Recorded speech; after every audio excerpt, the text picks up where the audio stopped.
Close.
Close.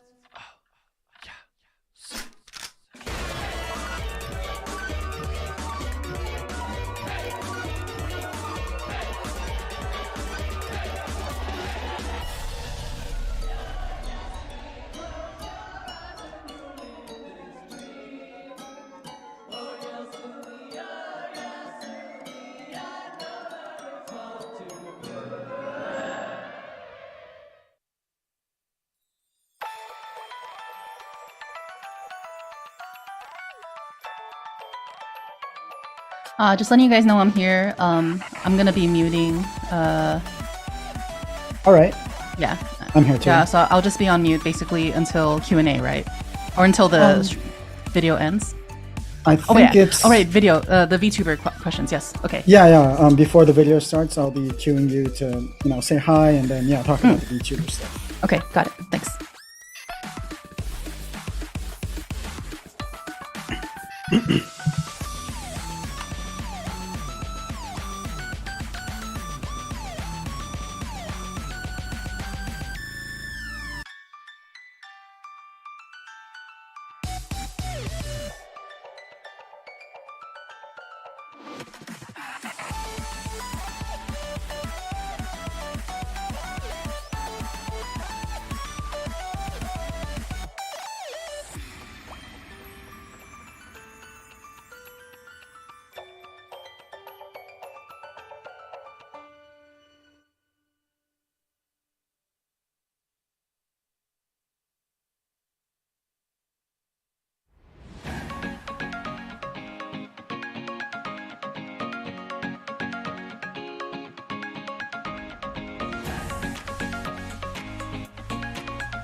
Close.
皆さん、こんにちは。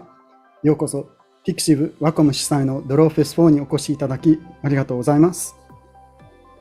Greetings everyone. Welcome and thank you for joining us at Drawfest4, powered by pixiv and Wacom.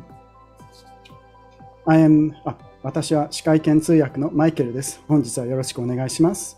I'm your host and interpreter, Michael. Thank you for joining us today. 今回で4回目となるこのドローフェスは、世界中の人気クリエイターから絵の描き方や創作テクニックを学べるイベントとなっています。今回のドローフェスはスタディデイとフィードバックデイに分けて開催します。This is our fourth installment of Drawfest, an event where popular creators explain some of their tips and techniques for drawing and creating various works of art. 視聴者の皆さんはスタディデイで登壇者から学んだ内容を生かして、1週間の間に作品制作とピクシブへの投稿を行っていただきます。Audiences are encouraged to take what they learned from the lecture during today's study day, use it to create their own artwork, and post it on pixiv throughout the upcoming week. フィードバックデイでは登壇者が投稿作品の紹介や改善点などのアドバイスを行い、プログラムごとに受賞作品を選出します。During feedback day, our lecturer will introduce a few entries and offer advice on areas to improve on. Winning entries will also be selected for each program. 受賞者の皆さんには、商品として協賛のワコムや登壇者からワコム1をはじめとする豪華商品が贈呈されます。皆さん、ぜひ積極的にご参加ください。Winners will receive a Wacom 1 pen display, courtesy of our co-organizer Wacom.Other wonderful prizes courtesy of our lecturers will be given out as well. We're looking forward to seeing your entries. イベントを盛り上げるために皆さんにお願いがございます。ハッシュタグは YouTube の概要欄に記載しています。ぜひプログラムの感想や投稿作品のメイキングは Twitter でイベントハッシュタグの Drawfest4 をつけて、pixiv には各プログラムのタグをつけて制作した作品を投稿してください。We'd also like to ask you all for your cooperation to help make this event a big success. Please share your thoughts on our programs and creation processes via Twitter, along with the hashtag Drawfest4. When you upload your finished creations to pixiv, don't forget to add the specific hashtag listed in the description of each program. 視聴 URL は参加登録した方限定での提供となりますので、視聴 URL はつけずにご投稿ください。また、気になったことや登壇者への質問は YouTube のチャットでお願いします。Links to view our content were only provided to registered participants, so please refrain from posting the YouTube links. Also, if you have any particular questions for the lecturer, please feel free to post them in the live chat. プログラムの最後に登壇者への質問のお時間もございます。たくさんの質問お待ちしています。We will have a Q&A section at the end of the program. We look forward to hearing your questions. それではみんなで盛り上がっていきましょう。Thank you for your help and please enjoy yourselves. 早速一つ目のプログラムから参りましょう。Without further ado, I'd like to begin the first program. 一つ目のプログラムは、OMORIが生まれるまで自分のヘッドスペースを書いてみようです。Our first program is How OMORI was born. Draw your own headspace. 本プログラムは、OMOCAT さんらが手掛けるインディーズゲーム OMORI がどのように生まれたかを知り、参加者の皆様にはそれをヒントにオリジナルヘッドスペースを書くのがテーマになります。In this program, we will be seeing how the indie game OMORI was created by OMOCAT and have participants draw an original headspace inspired by the program.Now, let's start the program with our lecturer, OMOCAT. それでは、OMOCAT さんによるプログラムのスタートです。OMOCAT さんは、なんとマルチメディアアーティスト、アートディレクターです。長年にわたるさまざまなプロジェクトにより、OMOCAT の名前はアーティスト、アパレルブランド、インディーゲームスタジオとして世界的に認知されるようになりました。あらゆる機会を受け入れることで、OMOCAT は常に新しいスキルやレッスンを学び、新しい役割へと成長しています。アート、アパレル、プロダクト、写真、アニメーション、ブランド、ビデオゲームなど OMOCAT はそれぞれのプロジェクトでユニークなクリエイティブビジョンを実現します。OMOCAT is a multimedia artist and art director. Various projects over the years have earned the name OMOCAT worldwide recognition as an artist, niche apparel brand, and indie game studio. By embracing every opportunity, OMOCAT constantly learns new skills and lessons, growing into new roles as they come. Whether it's art, apparel, product, photography, animation, brand, or a video game, OMOCAT fulfills each project with a unique creative vision made distinctly by the same hand.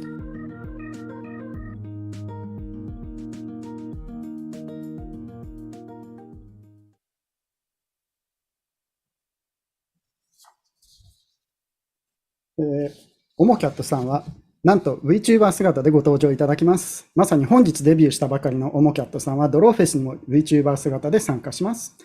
So OMOCAT just made her VTuber debut today and is joining us here at Drawfest in her VTuber form. それではどうぞ。Welcome, OMOCAT. Hello, welcome. Welcome everybody. Yes, it is me. Yep, it's you. Thank you. Thank you, OMOCAT. Oh, your model looks fantastic. Thank you. It's brand new. Oh, just made it? Nice. Yeah, just made it. OMOCAT さんの VTuber 姿いいですね。講義に入る前に少しお聞きしたいと思います。So before we start our lecture today, let me ask some questions about your plans for being a VTuber now. Yeah. All right. I guess what inspired you to become a VTuber? For deciding to become a VTuber, to be honest, I had a really tough time deciding if I wanted to put myself out here like this. But in the end, I decided that I guess I'd really like fans to get to know me a bit more. I've been around for a while, but I don't think people have ever had a real idea of what I'm like. And a lot of that is due to me being a very private and shy person. But I've also wanted to open myself up to see and feel the love from fans, and for me to show my love to fans as well. So that's the reason why. Yeah, I'm sure your fans will love to see you like this too. I hope so.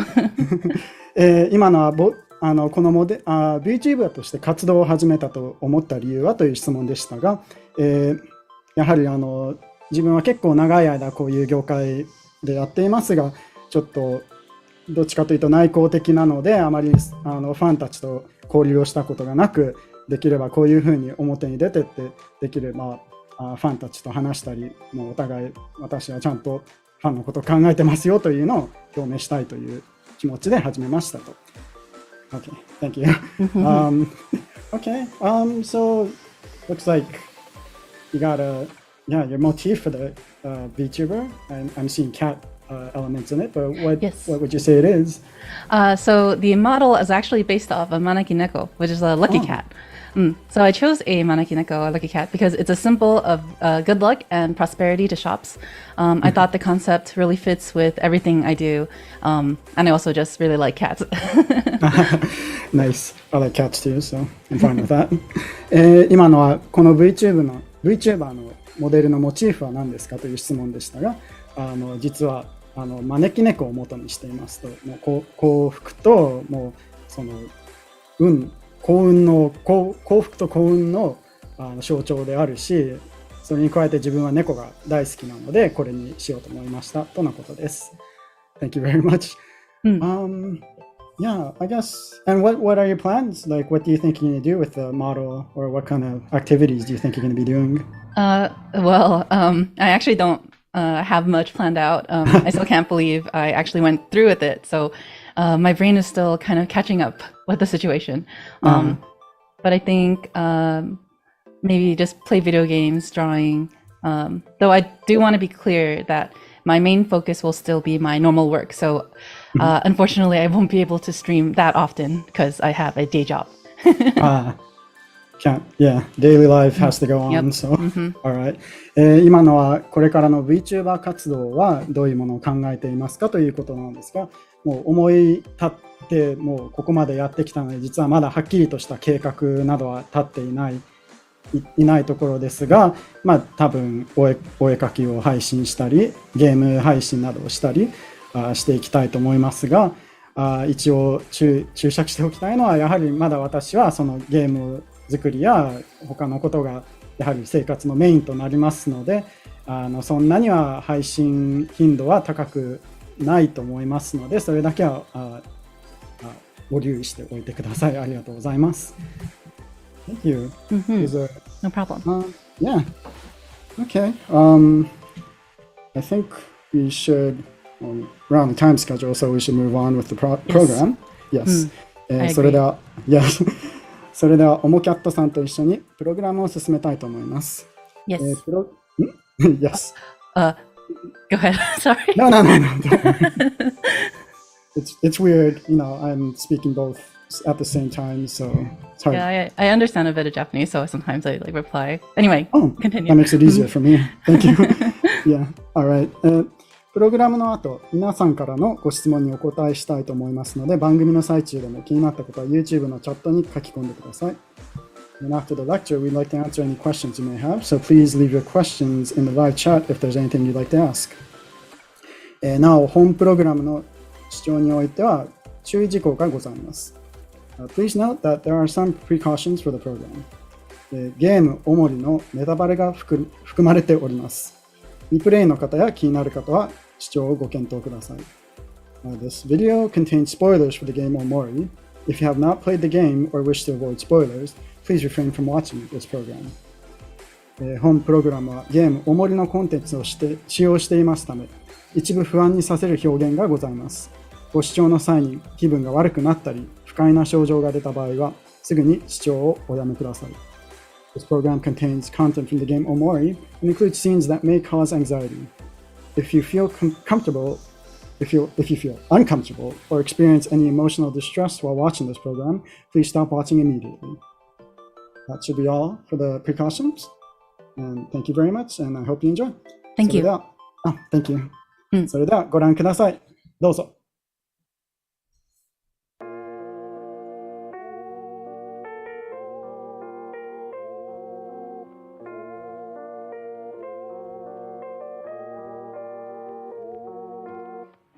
OMORI is a mix of many different genres and themes. There's a lot to unpack, and it's hard to describe to someone who hasn't played it. But I can tell you where it started. It all began with whitespace, OMORI's liminal space.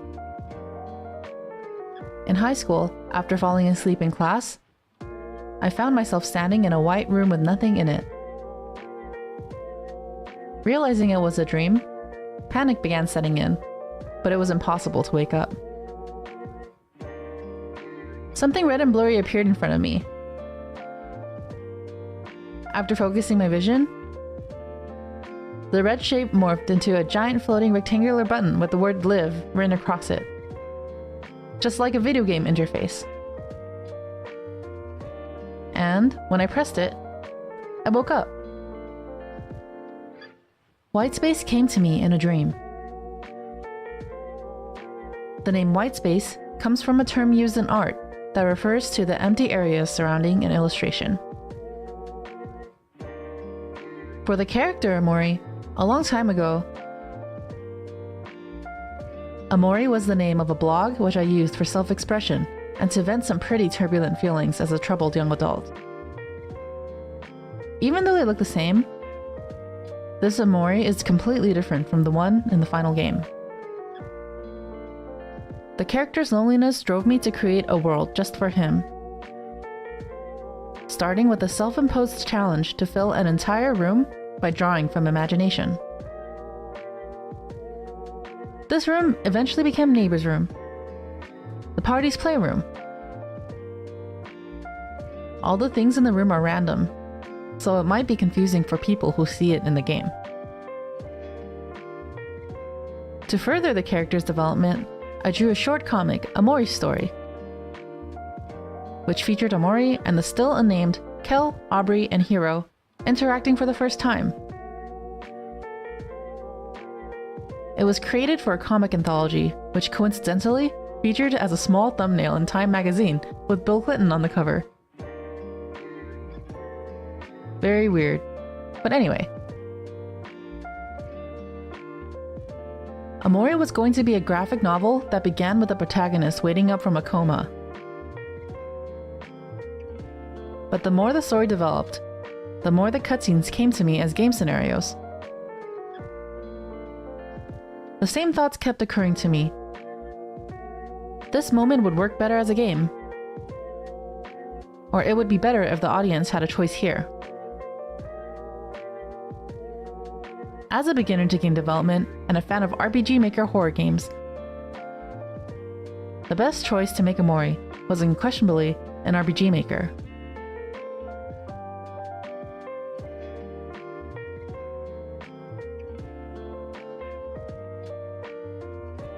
There are 3 main worlds in OMORI.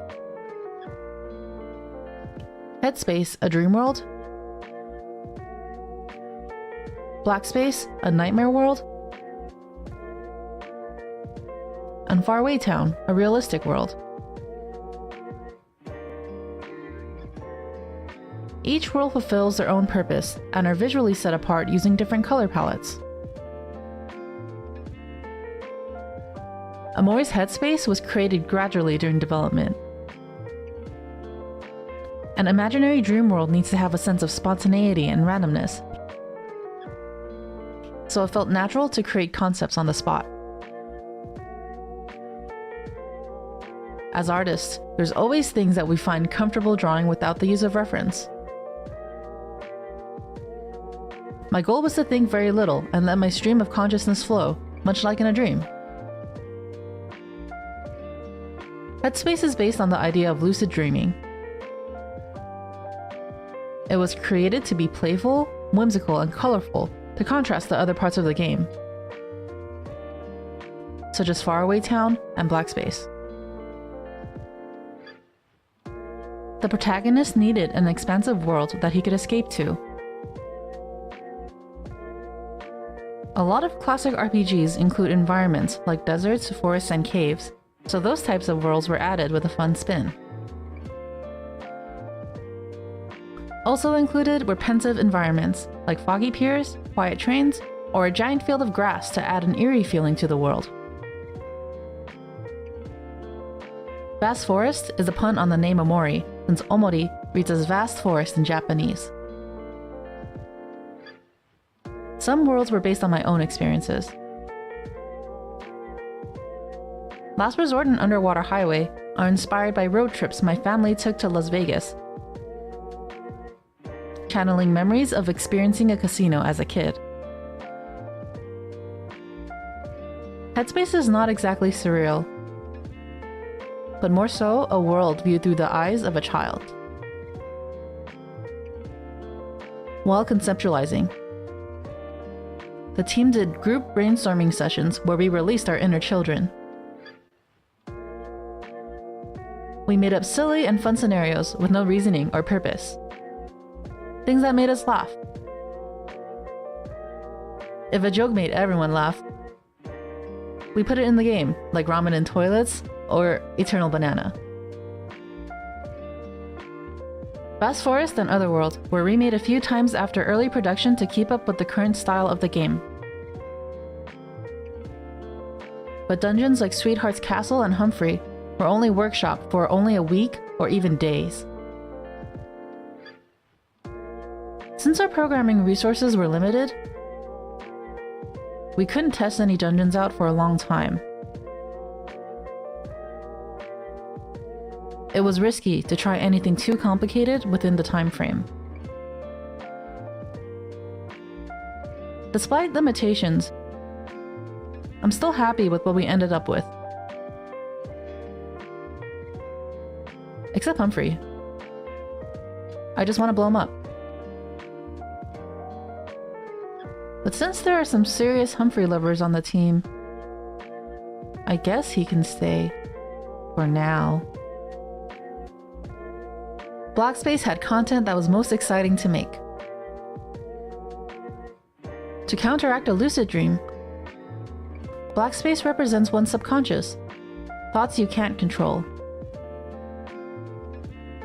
As you travel deeper, the environment becomes more unusual and unpredictable.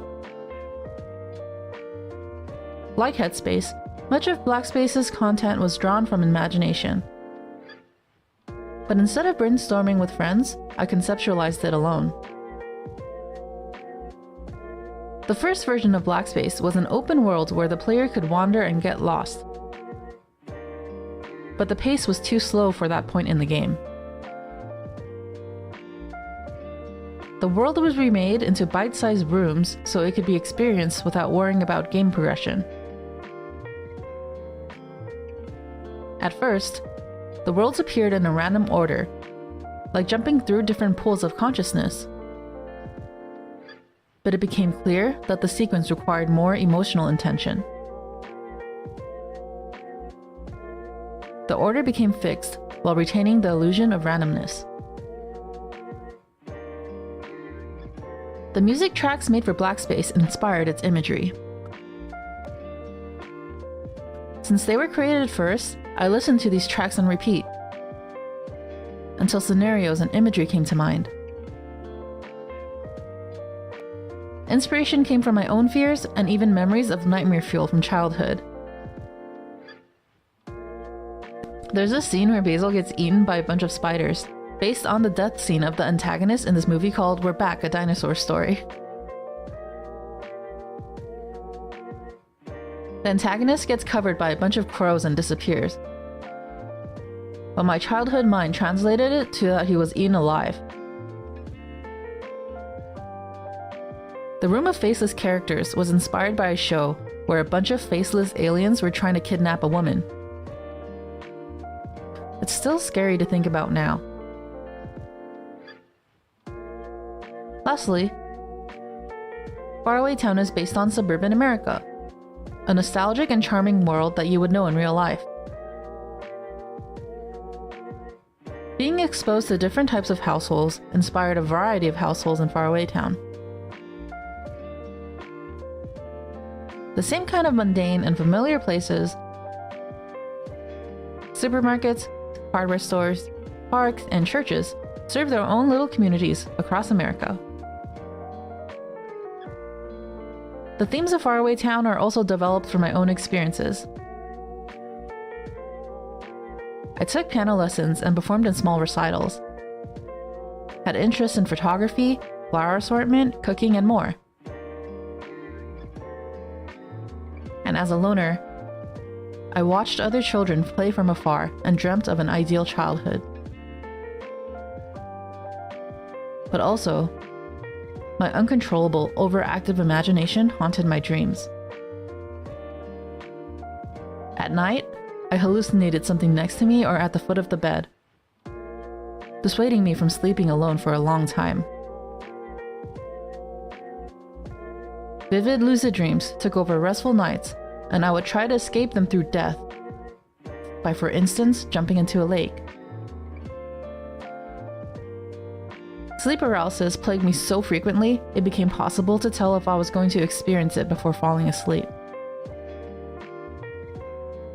Shadows appeared in the corner of the room, or a baby would be heard crying in the distance.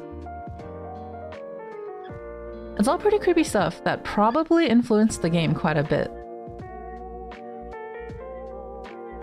So basically, OMORI is like if every one of my thematically relevant life experiences were jammed into one game. When creating it, I thought of it as the first and only game I would ever make. So that's probably why.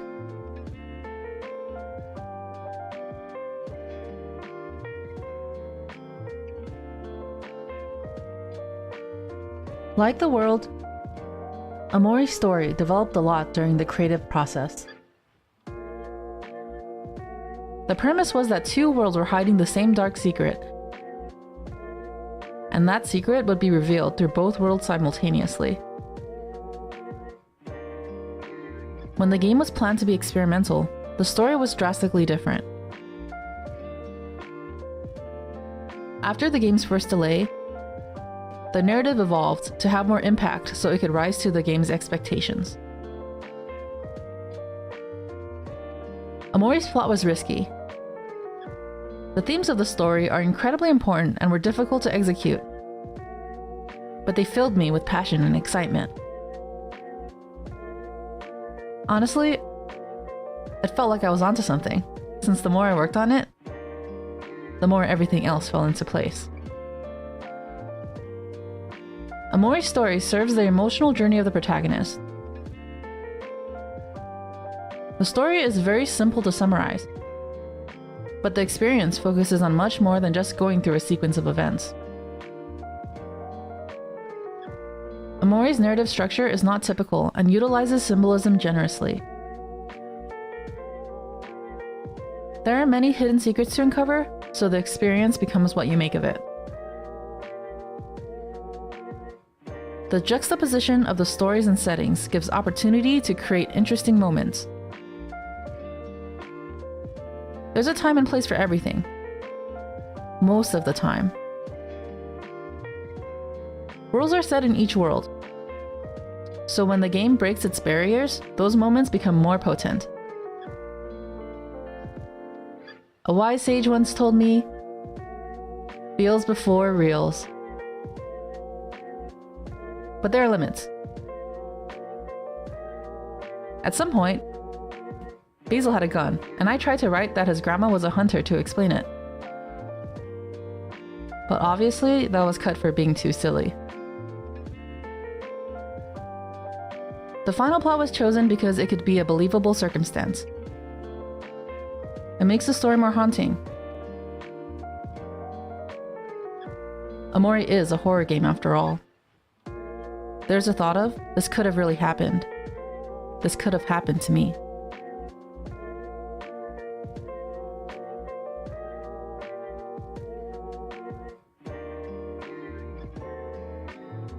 Silent protagonists like Red from Pokemon or Link from Zelda have always been my favorite characters. But it's assumed that these protagonists are silent for self-insert reasons.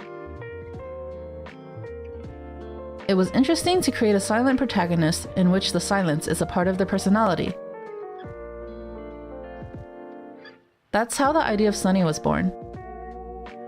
Someone who doesn't say anything like a silent protagonist, but actually he thinks a lot. His awkwardness and mannerisms are based on my own from high school, but his hair and clothing is based on my elementary school friend. When I was a kid, it was difficult to make friends with people in my class because of bullying.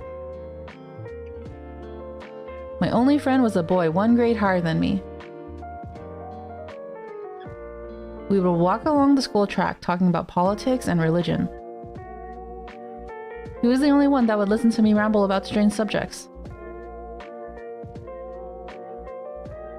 The clothing that Sunny, Mari, and Basil wear was my school's uniform from elementary to high school.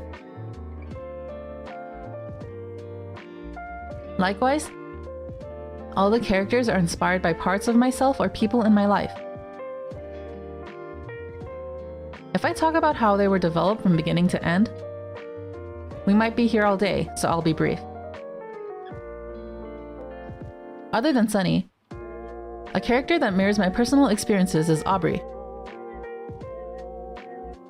Aubrey's character comes from my transition from childhood to young adulthood. My parents said as a kid I was very sweet and would always be friendly to strangers.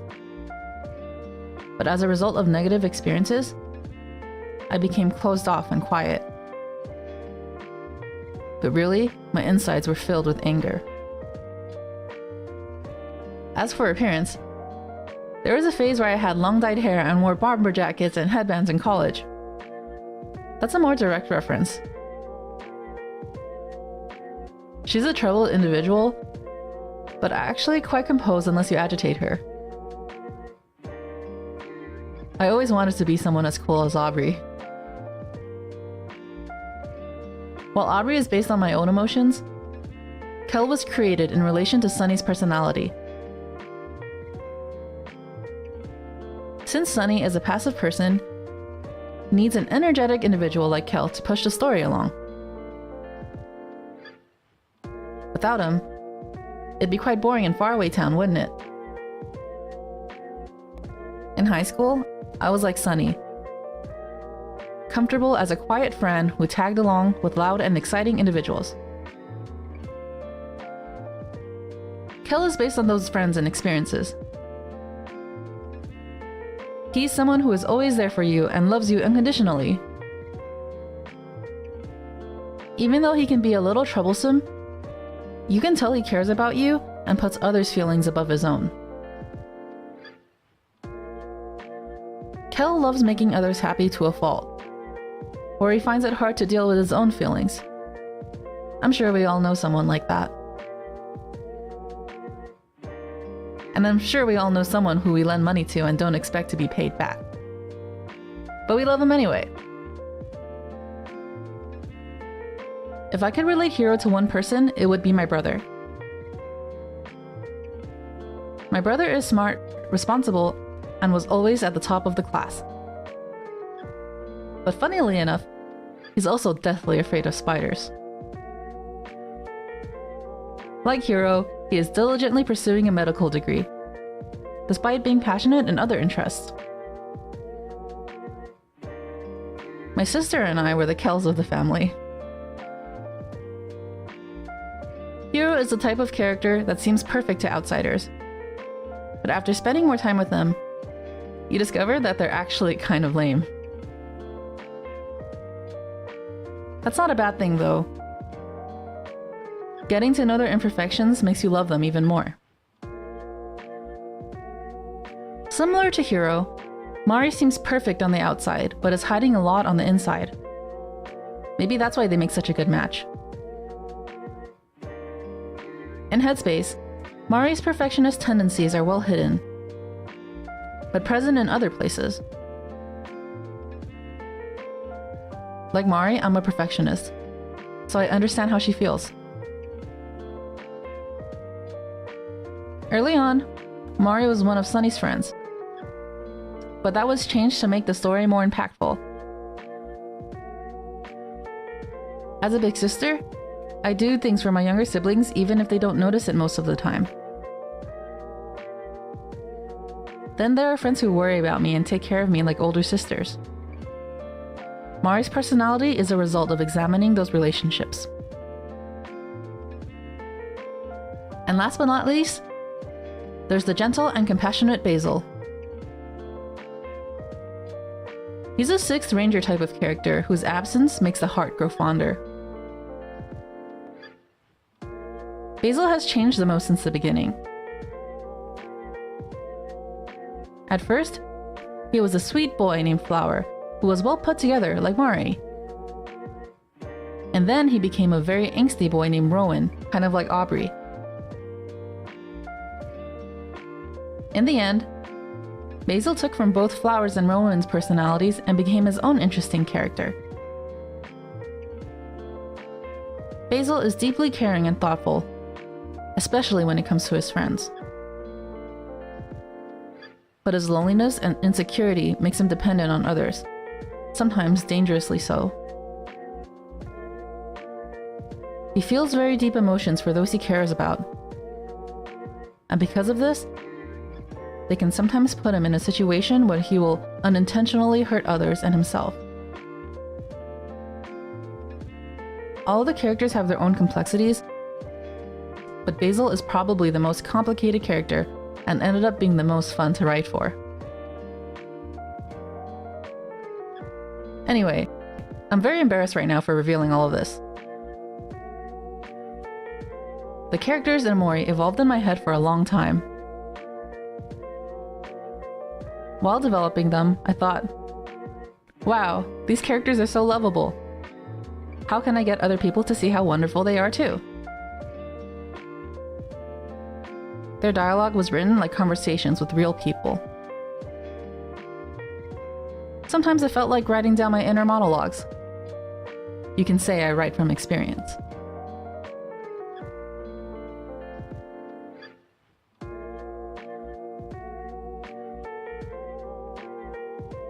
In early development, a lot of different methods were experimented with to create OMORI's maps, using crayons and color pencils.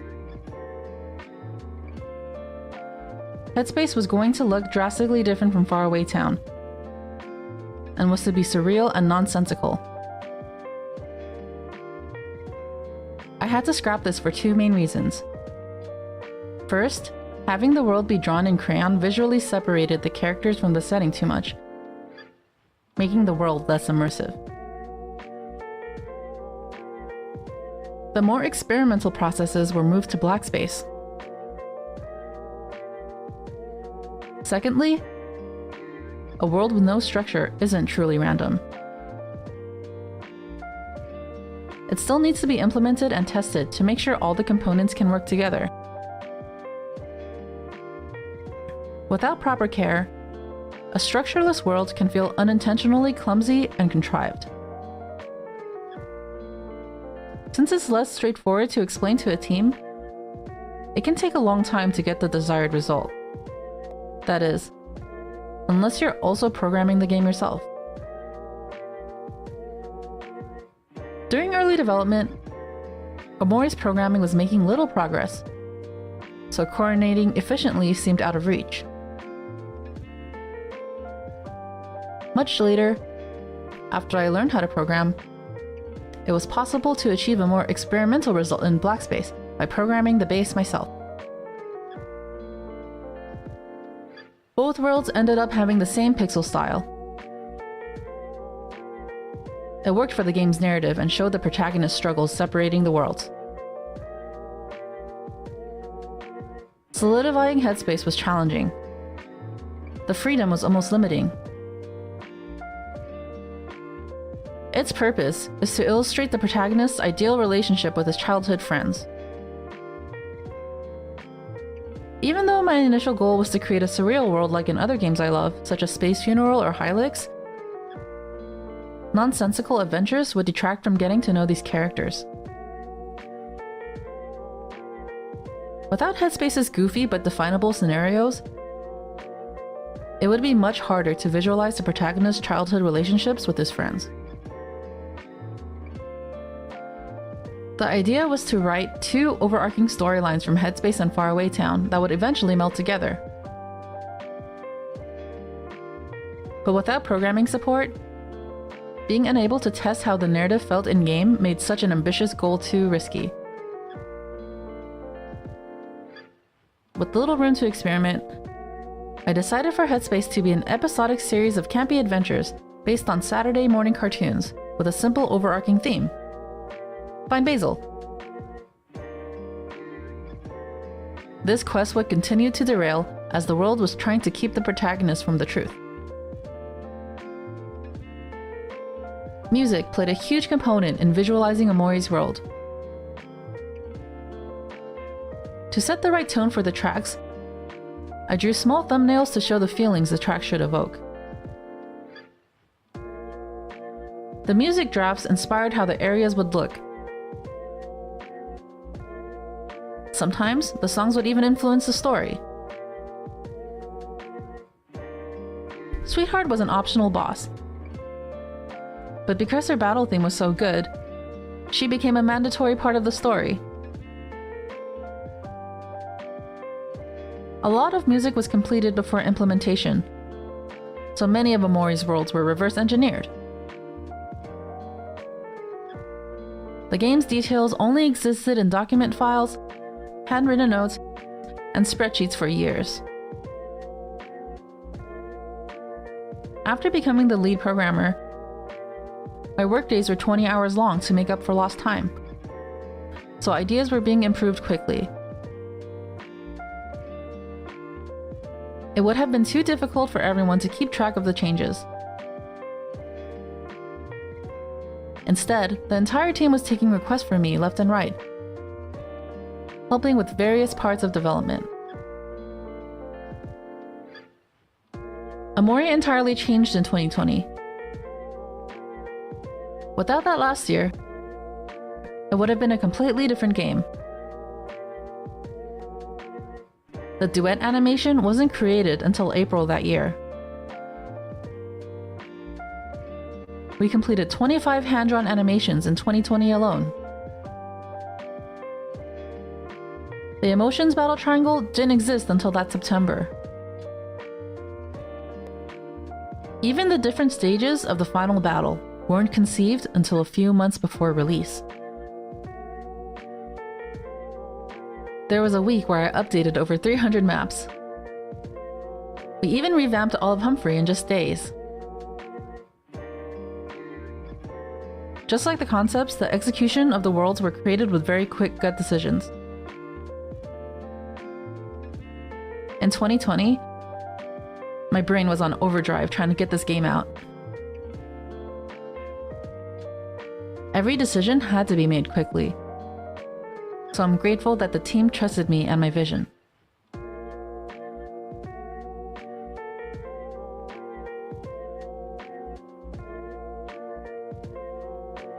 Since the project started out with one artist, OMORI doesn't have much formal visual development work, but doodles and explorative illustration drafts.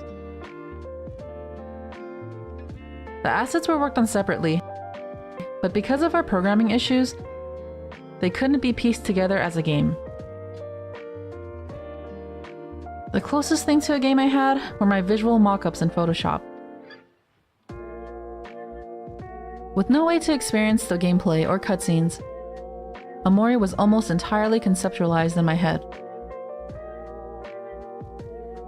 I imagined the relationships between the game's art and the gameplay, how the player would feel throughout the game, how the cutscenes would play out, dialogue, character expression, even character sprites movement.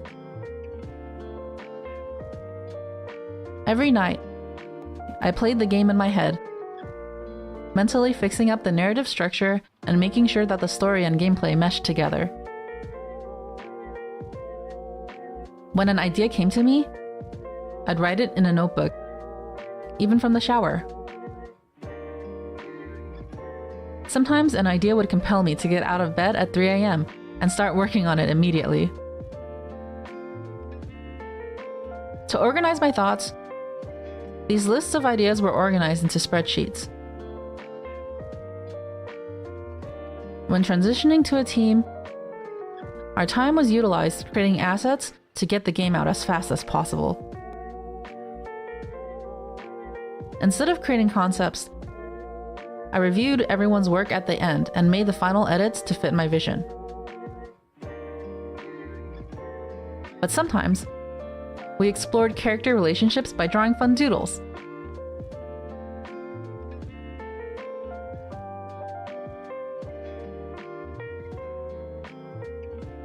OMORI was completed by working a lot. And I mean a lot. It took discipline, determination, and dedication. Oh, and spreadsheets. Lots and lots of spreadsheets. My first years were spent mostly alone. As the team grew, a new set of work emerged, organizing everyone's schedules.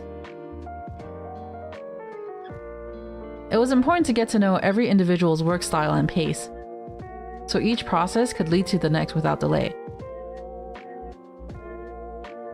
All members needed to communicate clearly while completing their own tasks, so spreadsheets were very useful. A truly unbelievable amount of spreadsheets. Creating good spreadsheets is invaluable. They organize important information and solidify intangible ideas into real tasks that can be accomplished. Every single map used to make OMORI is tied to a number, all 473 of them. For instance, Whitespace is map 87, and Forest Playground is map 92. There was a huge spreadsheet that kept track of every character and enemy stat in the game.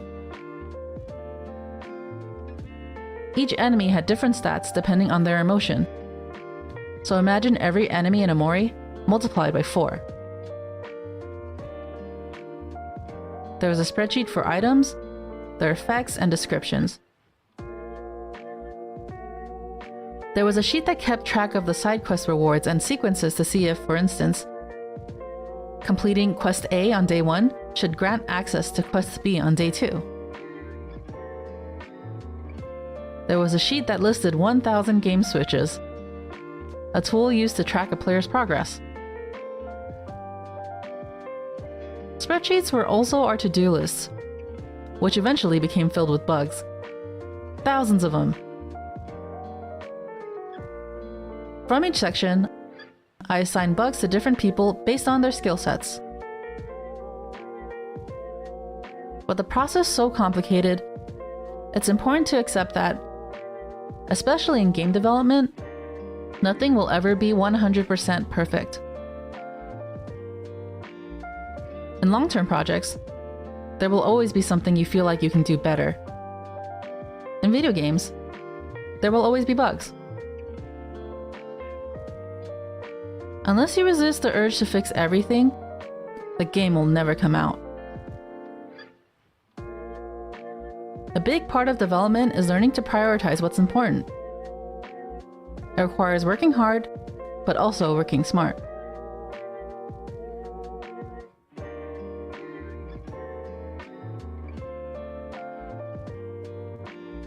The world needs more unique and genuine art.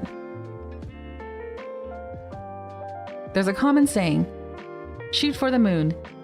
Even if you miss, you'll land amongst the stars. Go as far as your dreams will take you. The road is filled with danger, but even if you stumble and fall, you might find yourself somewhere new and exciting. It's not over until you give up. Thanks for listening.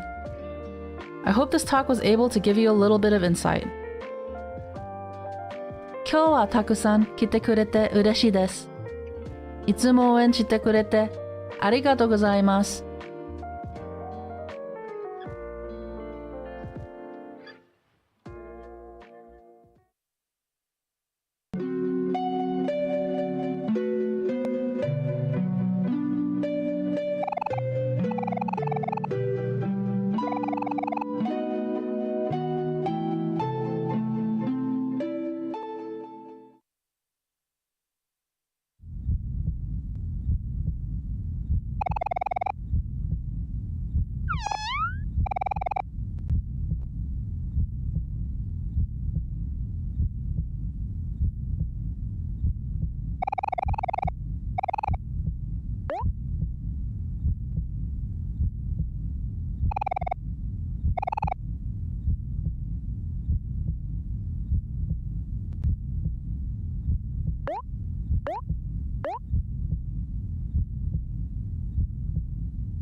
皆さんいかがでしたでしょうか。OMOCAT さんからOMORIの生い立ちについてお話しいただきました。That was OMOCAT on the making of OMORI. Thanks for that in-depth video, OMOCAT. Yeah, no problem.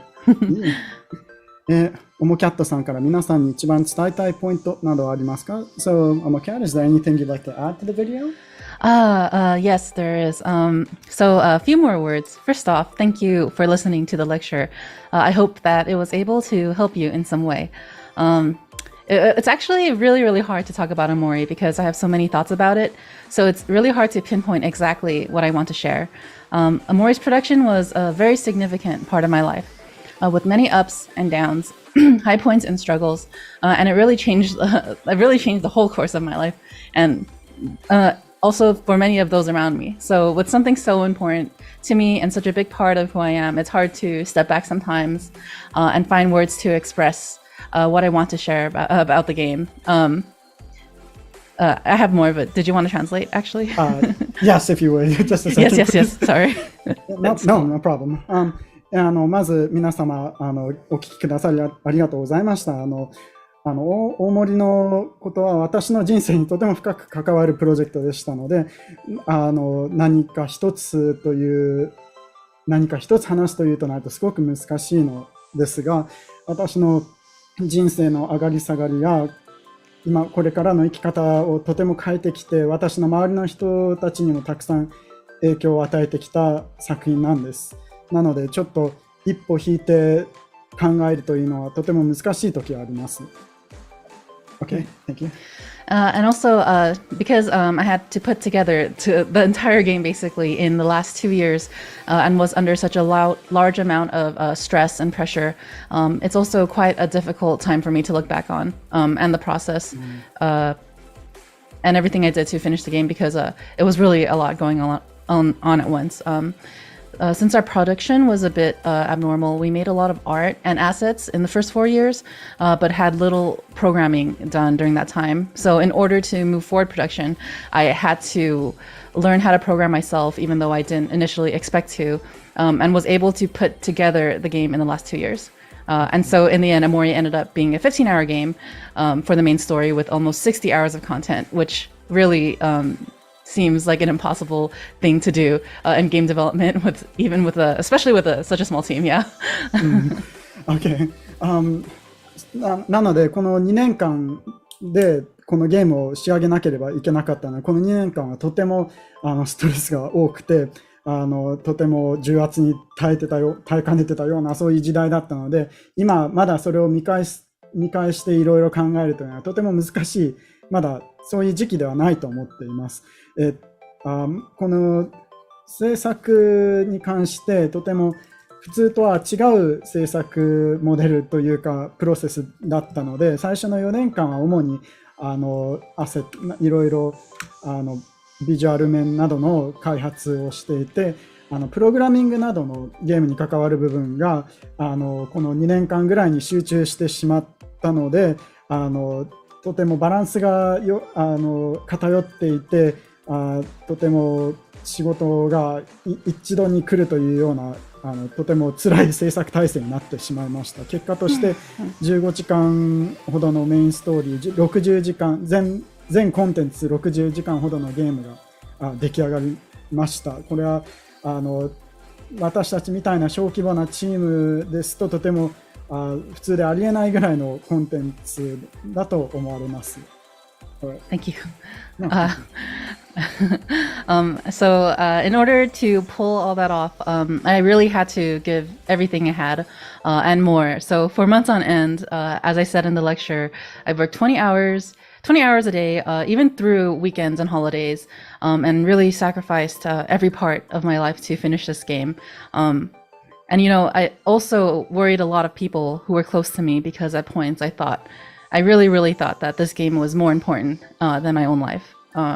So even if the team, I had a team that worked with me on weekdays, but on the weekends, I used that alone time to really polish the game and make it my own. And because of all the sacrifices that I had made, and because of the fans' expectations for the game, and because of everyone in the team believing in me, I felt so much pressure to make this game the absolute best that I humanly could do.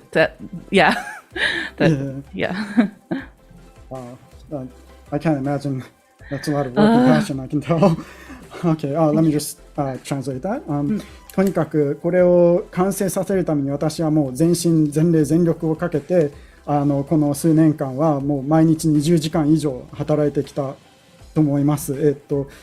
とにかく自分のもう平日だけでなく週末祝日などもたくさんいろんな時間もいろんなことも犠牲にして完成に至ったと思います。周りの人からも心配されて、これは私の人生で最も大切なプロジェクトで私自身の命より上に置いてしまう時もあり、とにかく平日はチームと一緒にこれの制作に関わり、週末などは私自身でとにかく磨き上げることに時間をとても使いました。なのでもうとにかく圧力、プレッシャー、ストレスにまみれたような風に生きてきました。ここまで完成させるためにファンたちの期待に応えるためにここまで頑張ってきました。Okay. Thank you. I'm sorry. I know your work is cut out for you today. No, don't worry about it. I promise I only have 3 more paragraphs. Okay. Well, so it's hard to me to find words about how I handle different parts of production because not only was I working a lot, but I was also working incredibly fast. So I couldn't really spend very long on any one decision. So I think it really felt like I was using everything I'd learned about art and story and video games to make really instinctual decisions with thought behind it. Okay. Because it was. Oh, Sorry. go ahead. Yeah. Yeah, small segments works better. Oh, so sorry. Don't worry. とにかく言葉にするのがすごく難しいのです。このプロダクションに関する私の感情というか思いというのは。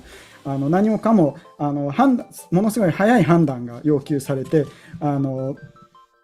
とにかく私がここまでに学んできたゲーム作りだけでなく美術などに関することも総動員してここまで使っていたと思います。Okay, go ahead. Thank you. Thank you, Michael. I'm so sorry. But yeah, it was very important to me that the game did not seem rushed because when the game came out, even though there were a lot of struggles for me behind the scenes, I didn't want that struggle to show in its execution. でも最終的には皆様にはあまり急いで作られたという感じがなかったようなのでとても安心しました。私のいろいろ苦悩などを込めてきましたが、それが表に出ないというのはやはりゲームとしてはとても重要なことだと思います。Thank you. So during the lecture, I sort of wish I got into more details about how, and this is perhaps one of the most difficult parts about game development, is making all the elements that are created work together as one unit. 先ほどの動画でちょっと一つ言えなかったことでちょっと後悔があるのは全てこのゲームのために作り出した全ての要素やアセットなどが一つにまとめられなかったというかまとめるための労力があまり話せられなかったと思っています。Okay. Thank you. So what I'm saying, that goes for the story too, but also in the case of the art. In OMORI, there's a lot of different art mediums, pencils, drawings, photographs, pixel art, found materials, so like crumpled up paper, and a lot more. So in the end, it was up to me to figure out a way to mix all those things together in a way that felt cohesive. まずストーリーに関してもやはり含まれなかった要素がたくさんありましたが、美術に関してもいろんな美術の画風などやマテリアル、ミディアムsorry 色鉛筆や絵の具例えばファウンドマテリアルといって、例えばそこら辺にある葉っぱや枯れ葉や紙をくしゃくしゃにしたものなどを素材に使ったアートなど技術などがたくさん使われましたが、やはりそれをいかにして一つのゲームにまとめられるかということにやはり苦悩して最終的にはいろいろ取捨選択をしなければいけませんでした。Okay. So the only way that I think I can really explain that is just taking knowledge from that you've learned thus far and a lot of really, really fast trial and error. なのでやはりこれらを可能にするには今まで私が学んだことや知識など、あとトライアル&エラーいろいろ実験して何がうまくいくかうまくいかないかなどでとにかく早い決断をいかに早く決断をできるかがとにかく重要でした。Okay. So about that subject, though, I think OMORI's story was the type of story with so many tones and so many themes that fit a kind of mixed style, which allowed me to be more experimental with the ways many different art mediums were showcased in the game. その今のいろんな多様なアートスタイル、画風に関してこのゲームはいろんな雰囲気やOMORIはいろんな雰囲気やテーマがあるというストーリーでしたので、そのおかげで実験的にいろんな画風や素材を使うことができたと思います。So I think that one of the most important things for me that I really wanted OMORI to come across as well-crafted And in the end, I think that was only achievable because I was able to work directly on every part of production on work that is typically spread across several departments. でこれに関して、この大森というゲームがとてもよくできている、ウェルメイドというふうに感じてもらったというのは、おそらく私がこのゲーム制作のすべての部門に関われたということがとても大事だと思います。大抵ゲーム制作では様々な部門でいろんな別の人が制作に携わるわけですが、こうやって私みたいにすべてに関われる、すべてに手を出せるというのはやはり稀だと思います。Okay? But creating a game like this, I wouldn't recommend. It could really take a toll on a person, even though for me the end result was always going to be worth it. でもやはりこの制作体制というのはあまりお勧めしたくありません。最終的には私はとてもやりがいがあったと思いますが、一人の人間にはおそらく重荷が過ぎるので、とてもお勧めはできません。Okay? And as for the team too, I think that OMORI was only able to be completed because everyone stuck with OMORI's production because they believed in the game and also believed in me. There were a lot of... Oh, sorry. Oh, no, go ahead. There were a lot of times during production where I felt really weak, but the team was there to help push me through. So thank you, team, for helping me create our dream of making this special video game.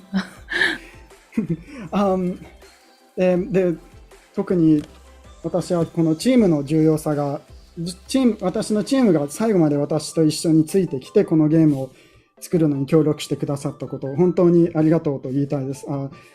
みんなが私についてきて最後まで信じてくれて、私が弱音を吐くとき、とても弱っていたときもそばにいてくれて本当にみんなありがとう。And lastly, just thank you for the fans as well for supporting this project. Since yes, those who have stuck with us since the beginning and new fans as well. That's it. That's all I have to say. All right. I'm sorry. No, nothing to apologize. 最後にファンの皆様にも本当にお礼を申し上げさせてください。初期の方からいてくれたサポーターも新しく入ってきてくれた皆様も本当に私にとってとても大事なファンです。ありがとうございました。Yes, that's it. Thank you. Thank All you. right. Thank you very much.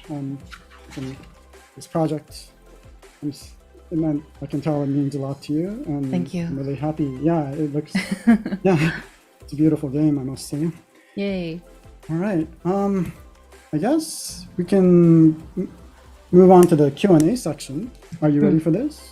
As ready as I'll ever be. Here we go. All right, here we go. I was looking at some of the questions that our viewers were leaving us. I thought maybe one good one to start with was, where'd it go? What were your favorite parts of making the game, and what were the parts you didn't like the most? I know you were saying there's a lot to go over, but maybe just something that pops out to you. So let's see. The way I think I frame favorite part of the game for me is probably key scenes. So because OMORI is such a story-based game, I think there were very specific scenes that I really wanted to showcase well. So those scenes I think that were key points in the story is definitely the last fight between Sunny and Basil, and also Mari at the pier. At the water pier. Mari at the pier. 今の質問ではこれから、先ほどの講義動画の間に質問をたくさんいただいたので、それを一つずつ答えていきたいと思います。今の質問はゲーム制作の中でお気に入りの部分やあまり楽しくなかった部分などはありましたかという質問です。それに対して楽しかったと思うのはとてもキーとなる場面、重要な場面などをビジュアル的に作り上げていくのがとても私にとって思い入れのある部分です。これをやはりストーリーにとって一番重要な部分なので、これをよく作るというのは私にとってとても重要でした。これを言うと、まずは例えば一つは最終ラスボス戦の、サニー対バジルの戦いや、岬でのマリのシーンなどが挙げられます。Okay. Yes. And then, sorry, what was the question again? The question it was, oh yeah, so what was your favorite parts and like parts you didn't like of making the game? Let's see if I can. Well, yeah. So some of the favorite parts were definitely the parts in Faraway Town, because that's where I guess the story takes place, and then for things that I didn't like, it's probably just things like bug fixing, really technical things. So like, oh no, this skill in the battle system isn't working, but it's because of like this one symbol that we accidentally put in the flavor text during that line or something like that. So just bug testing, finding bugs. I don't think anyone really likes that, so I also don't like that part. It's probably the most painful process. Tedious. So tedious. Anyways, 先ほどの質問を続けますと、他にもすいません、日本語での名前がわからないんですが、ファラウェイ村での出来事などがあるいはファラウェイタウン全体がとても私にとっては作るのが楽しかったです。やはり面白くない部分というのはバグ直しというかバグ探しですね。例えばバトルでの何かこのスキルがうまく機能しないで、その機能しない理由が何かこの文字列に使っていたシンボルの一つがシステム上使えないなど、なんか本当にそういうめんどくさいというか、とにかく時間ばかりかかるようなのが、多分誰もバグ直しは楽しいと思う人はあんまりいないと思いますので、これはしょうがないと思います。Alright. Okay. So, yes. Okay, yeah, so bugs. I hope that answers the question. Yes. Oh, yeah. I think it did. Yeah, 今ので質問の答えになったらよかったです。Okay. Let's see. I was looking at. We got a few more questions from our viewers. Let me take a quick look. Okay. This is a question. If it was all spontaneous, I wonder how you managed to reflect the real-world characters inside HEADSPACE. Did it go back and forth, or was real-world first entirely? I guess it's asking. Oh yeah, go ahead. So I think this is about my process. If some of the HEADSPACE things were spontaneous, then how did, I guess, maybe the game feel cohesive? So game development, actually, I think there's maybe a misconception about how games are developed. Maybe for companies with much more complicated process, it might be hard to change things.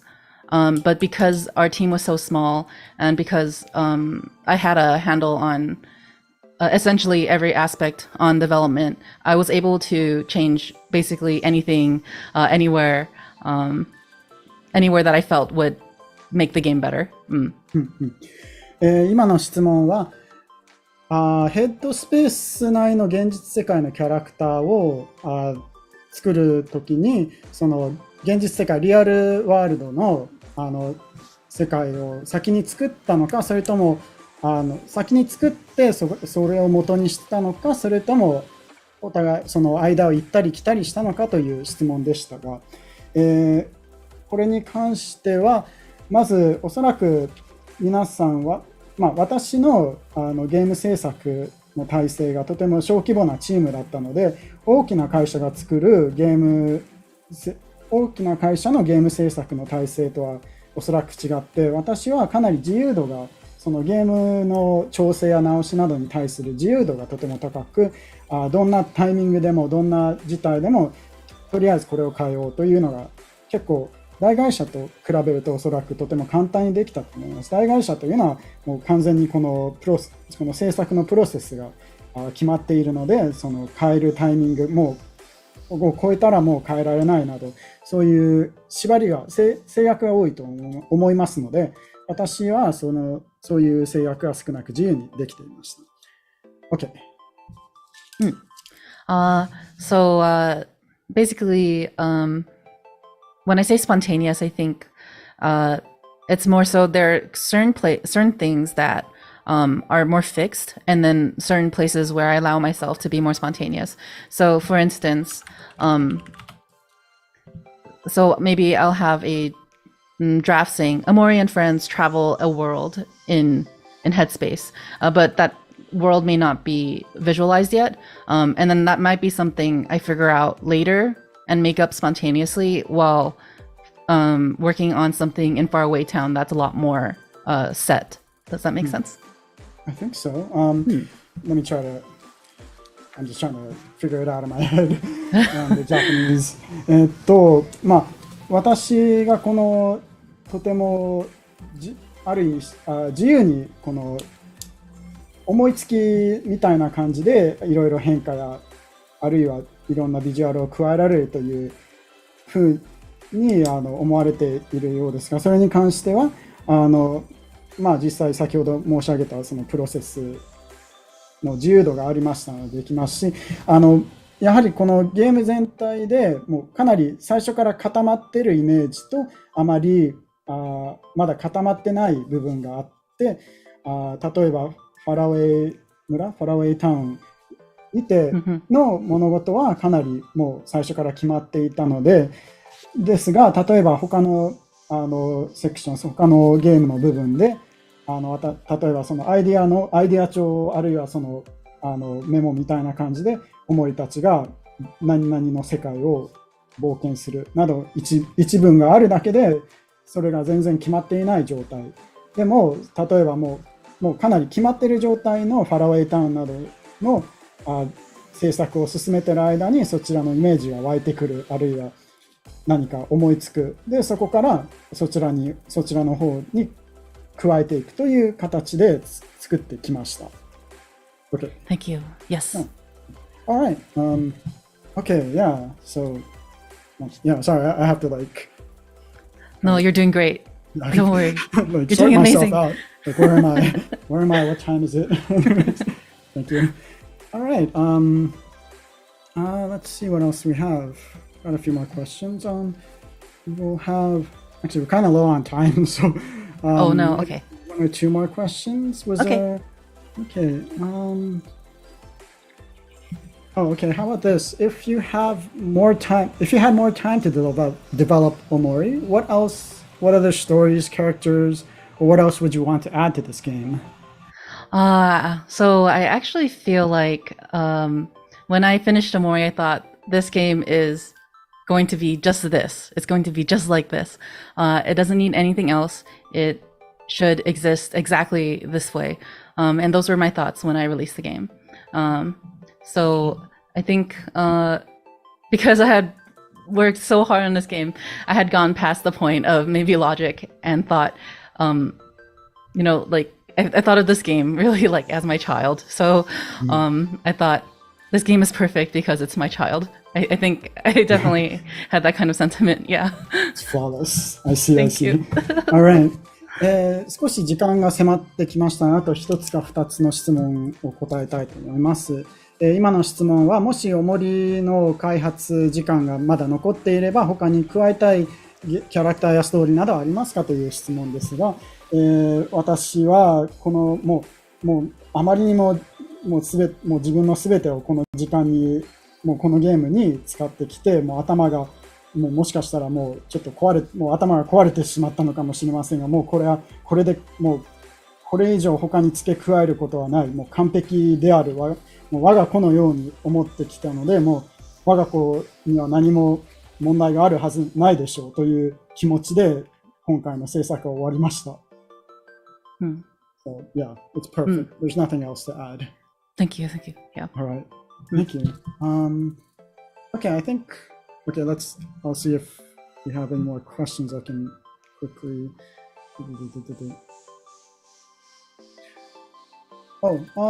Some more. How do you create the characters' visual designs based on their descriptions and personality? Or I guess it's asking your designing process. So I think I explained in the video that a lot of OMORI's characters, and maybe some even of how they look, is inspired by things in real life. But that's not to say that there's like a real Kel out there walking around, or something like that. It's sort of taking bits and pieces of experiences and feelings and emotions that you feel throughout life, and just kind of piecing them together to create something more fantastical. And yeah, I guess that's a good way to put it. Yeah. Okay, so just finding things from your life and putting it together. I see. 多分これで最後の質問になりますね。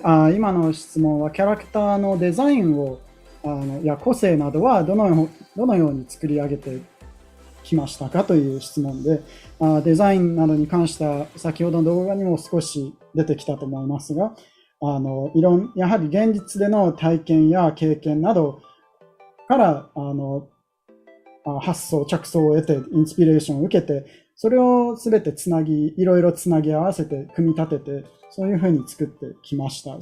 だからといって、例えば本物の、ヒロ君がいるというわけではなくて、いろんな人生において経験したもの、経験した感情などの部分を引っ張りつなげてきて、それで作り上げていくという感覚です。Okay, I think. Yes. Okay, and I think we are out of time with the questions, so I'm going to have to wrap it up. Thank you so much. Yeah, Thank no you so problem. much for the answers. Yeah. Yes, very sorry about the very long speech at the end. That probably cut some time in. Don't worry. So sorry. I think everyone. No problem. I think everyone loved listening to it. Anyways, okay. I'll be moving on. たくさんのご質問いただいておりますが、もう終了のお時間となってしまいました。お答えできなかった皆様には誠に申し訳ありませんが、ここまでとさせていただきます。Yeah, apologies for the questions we couldn't answer, but this will be the end of the QA session. Thank you for your questions. Yeah, thank you. All right. 本日のプログラムでは、OMOCAT さんが今までの人生の中で感じたことやあった人、様々な体験をOMORIという一本のゲームにどう組み立てたかをお話ししていただきました。So in today's program, OMOCAT talked about how she has assembled her feelings, the people she's met, and her life experiences into a single game called OMORI. 寝る前に暗い部屋で家具の曖昧な輪郭を眺めて何かが今にも動き出しそうな不安、あるいは学校にいた頃いつも笑わせてくれるけどお金を返してくれない友人など、このようなアッとした体験を今プログラムをご覧になっている視聴者にもおそらくたくさんあることでしょう。Those of you watching may have experienced aha moments like the uneasiness of being in a dark room before bed, looking at the vague outlines of furniture, nervous that something is about to pop out at you, or having a friend who always made you laugh when you were in school but never returned the money you borrowed, or they borrowed, excuse me. 創作のアイデアはいつも生活の中にある。今回は皆様から今までの生活や経験から創作のアイデアとして生かし、オリジナルヘッドスペースを書いていただきます。So ideas that lead to creation are always in our everyday lives. Today we invite you to draw an original headspace by utilizing your life experiences as creative ideas. Show me what's in your brain. あなたの頭の中を見せてくださいと。ぜひご自身の思い出や出会った人々たちを掘り起こして自由に作品に落とし込んでみましょう。よかったらどうやってこの作品にたどり着けたのかも概要欄に書いてみましょう。Please use your own memories and the people you have met and put them into your work. If you like, you can also write about what brought you to creating this work in the description section of when you post it. そして他には塗り絵、リドローチャレンジとファンアートといったテーマもありますので、こちらもよかったらご参加ください。And other categories of the contest include a coloring and redrawing challenge, as well as fan art. Please participate in whichever category you'd like. それでは作品投稿の方法についてご説明します。And I'll be explaining how you should submit your work. pixiv に投稿する際には指定のタグを忘れずにつけてご投稿ください。タグはいずれのテーマもハッシュタグ Drawfest4 -OMOCAT です。Remember to post your artwork on pixiv with the tag hashtag Drawfest4_OMOCAT for all of the categories. コピペが必要な方は YouTube の概要欄にも記載していますのでそちらをお使いください。if you prefer to copy and paste it, please use the tag provided in the description below, right in the YouTube description section. Yes, and as you can see, yeah, those are the hashtags. And Very cool. 投稿 Yes 投稿期間はフィードバックデー前日の6月16日までに投稿された作品が選考の対象となります。Only submissions received by Friday, June 16th at Japanese Standard Time, the day before Feedback Day, will be eligible for the competition. 作品投稿に関しては6月1日から6月30日まで投稿ページを設けておりますが、選考対象になるのは6月16日までの投稿作品に限ります。So there's a submission page that's open from June 1st through June 30th, but just emphasizing that only submissions received by Friday, June 16th, Japanese Standard Time, will be considered eligible for the prize selection. Right, and moving on to the rules.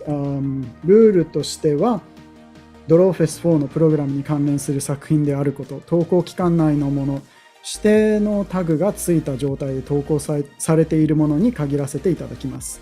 詳細については概要欄にある pixiv の投稿企画ページをご覧ください。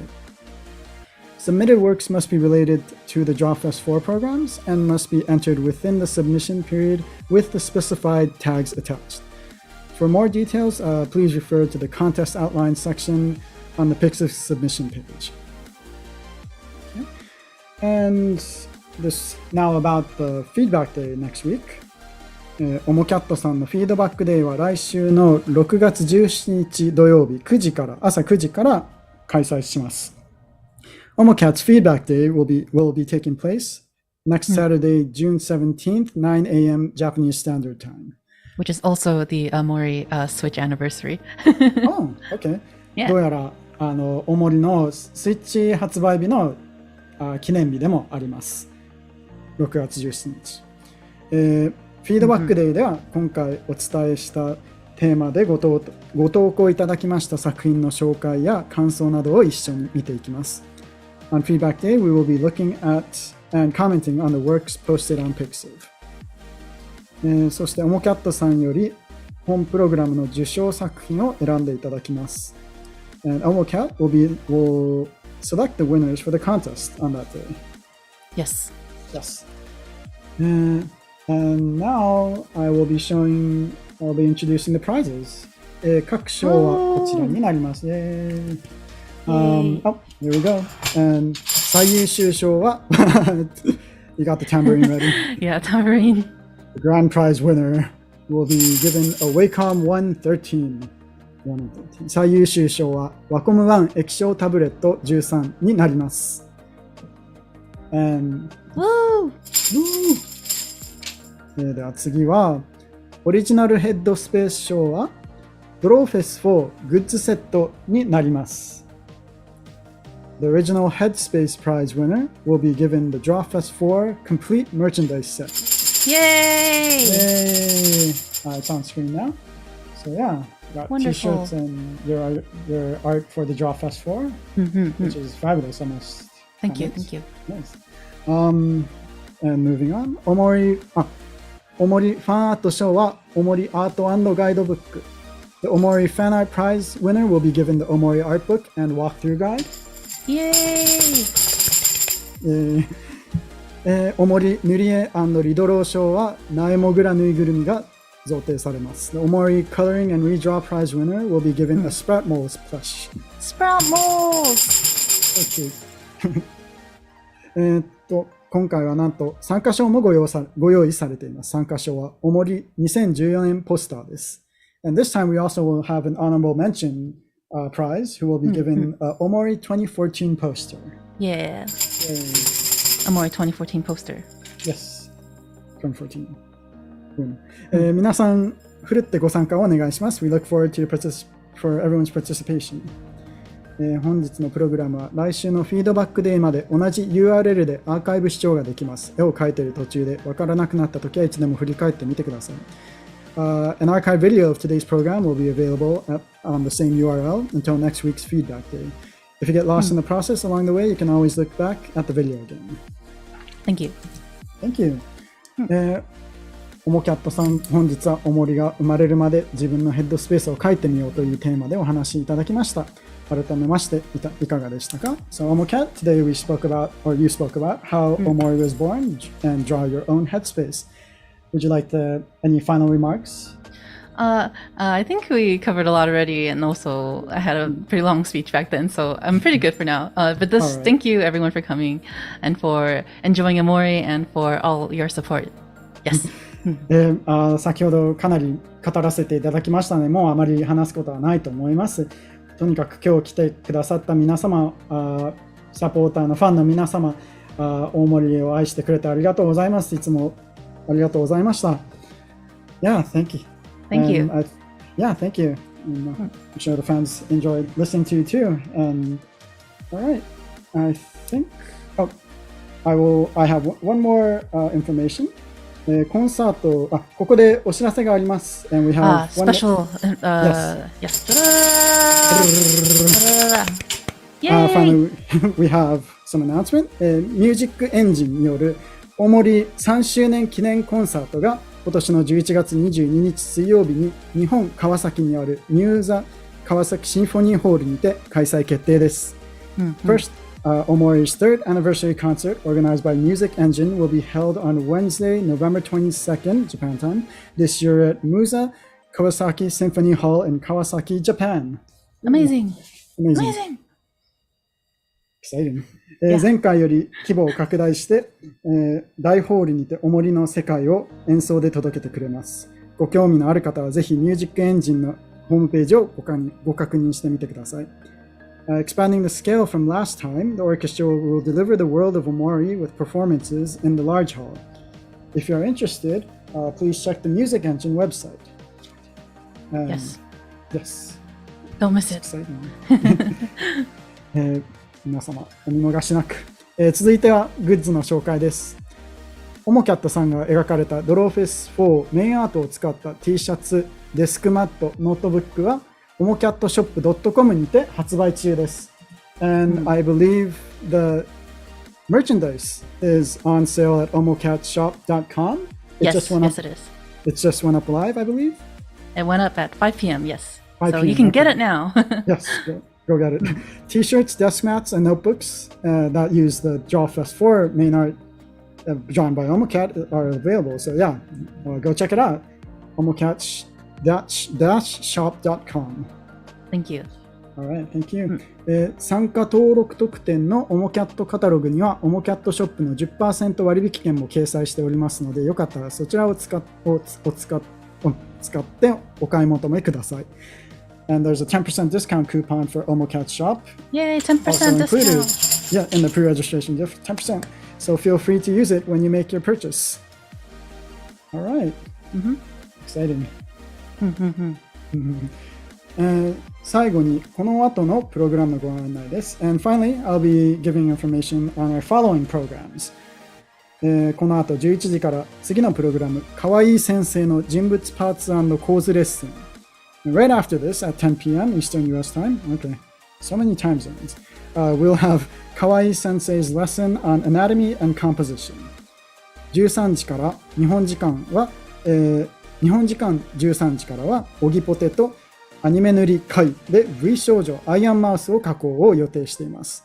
From 12 a.m. midnight Eastern US time is Let's Draw V 少女 Iron Mouse with Ogipote's Anime Style Coloring Version 2.0。こちらも豪華登壇者による創作活動に必ず役立つ内容となっておりますので、ぜひ引き続きご視聴ください。These programs will surely be useful in your creative endeavors. Be sure to tune in. こちらの番組は現在の配信と URL が異なりますので、事前にお送りしていますリンクを間違えないようにご注意ください。The URL for the upcoming programs is different from this current one.Please make sure to use the correct links which were sent to you in advance. Drawfest4 最初のプログラムはおもりが生まれるまで自分のヘッドスペースを書いてみようをお送りしました。And that's a wrap for Drawfest4's first program, How OMORI was born, Drawing Your Own Headspace. OMOCAT さん、ありがとうございました。Thank you very much, OMOCAT. ありがとうございます。ありがとうございました。ありがとうございます。if I known you speak so well Japanese, like No, I don't. I wouldn't been here. Oh well. Anyways, yeah. So everyone, thank you very much for tuning in. See you next week. Yes, thank you. Bye. Bye bye. Bye. That's adorable.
Close.